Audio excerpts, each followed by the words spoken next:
ভুটান একটি ছোট স্থলবেষ্টিত হিমালয়ান রাজ্য, যা দীর্ঘদিন ধরেই তাদের অর্থনৈতিক এবং সামাজিক উন্নয়নের মানদণ্ড হিসেবে ব্যবহার করে এসেছে দুটি ভিন্ন ধারণা। ভুটানের কাছে উন্নয়ন মানে শুধু ধনী হওয়া না, বরং এমনভাবে এগিয়ে যাওয়া যেখানে মানুষ সুখী, সংযুক্ত, নিরাপদ ও পরিবেশ সচেতন। তবে সাম্প্রতিক সময়ে দেশটি বিটকয়েনের দিকে ঝুঁকছে, যা ভুটানকে বৈশ্বিকভাবে অর্থনৈতিক উদ্ভাবনের অগ্রদূত হিসেবে পরিচিত করে তুলেছে। ভারত ও চীনের মাঝখানে অবস্থিত এই দেশটি বিশ্বের প্রথম কার্বন নেতিবাচক রাষ্ট্র হিসেবেও পরিচিত। তবে সাম্প্রতিক বছরগুলোতে ভুটান লক্ষাধিক ডলারের বিটকয়েন মাইন করেছে। প্রশ্ন হচ্ছে, ভুটান বিটকয়েনের দিকে এত গুরুত্ব দিচ্ছে কেন? তারা কিভাবে এই শক্তি নিবিড় ক্রিপ্টোকারেন্সি মাইন করছে? তাদের হাতে কত বিটকয়েন আছে এবং এই সিদ্ধান্ত কি ঝুঁকিপূর্ণ তাদের জন্য?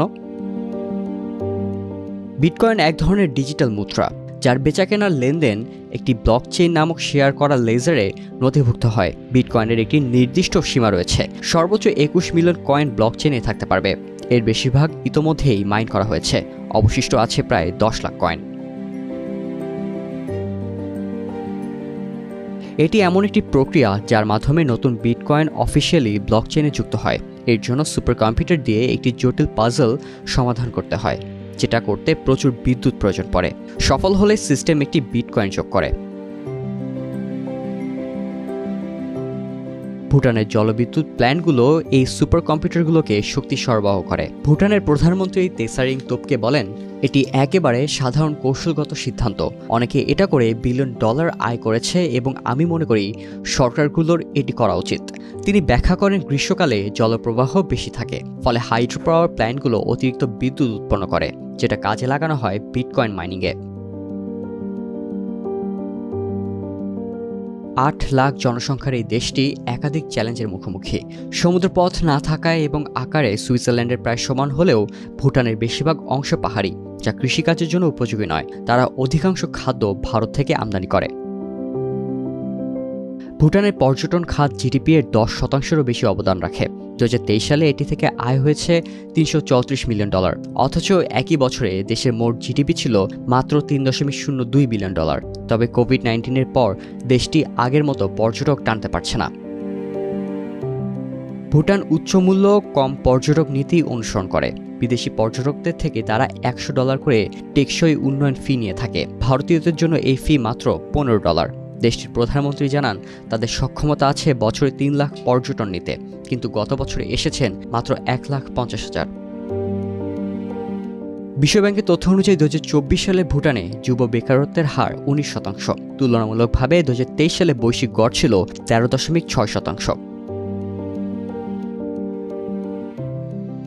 2022 সালে ভুটান থেকে 10% শিক্ষিত তরুণ বিদেশে পাড়ি জমান।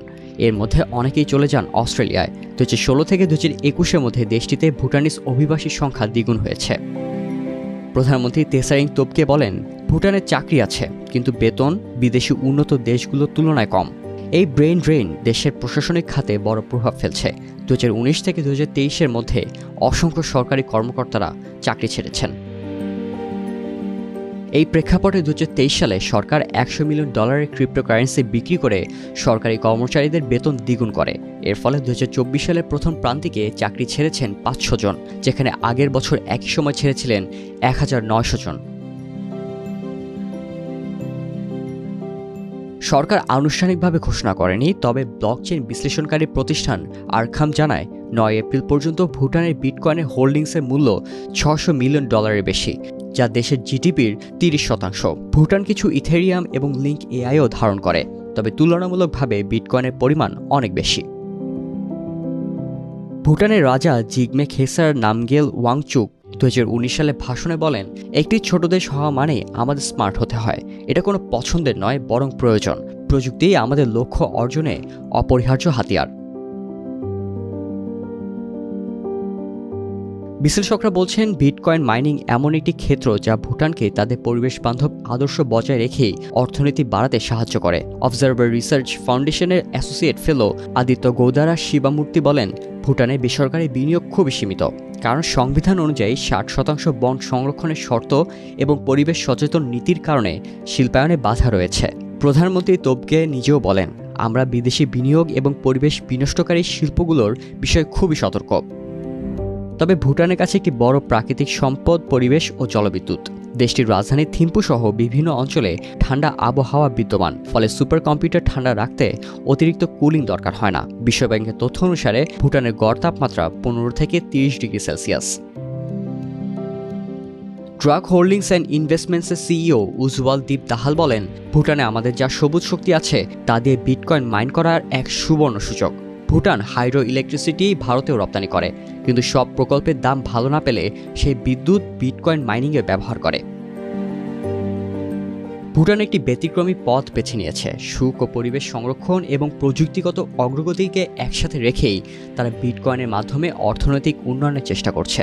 এই সিদ্ধান্ত ঝুঁকিপূর্ণ হলেও এটি হয়তো এক নতুন দিগন্তের সূচনা, বিশ্বের ছোট দেশগুলোর জন্য এক অনন্য দৃষ্টান্ত।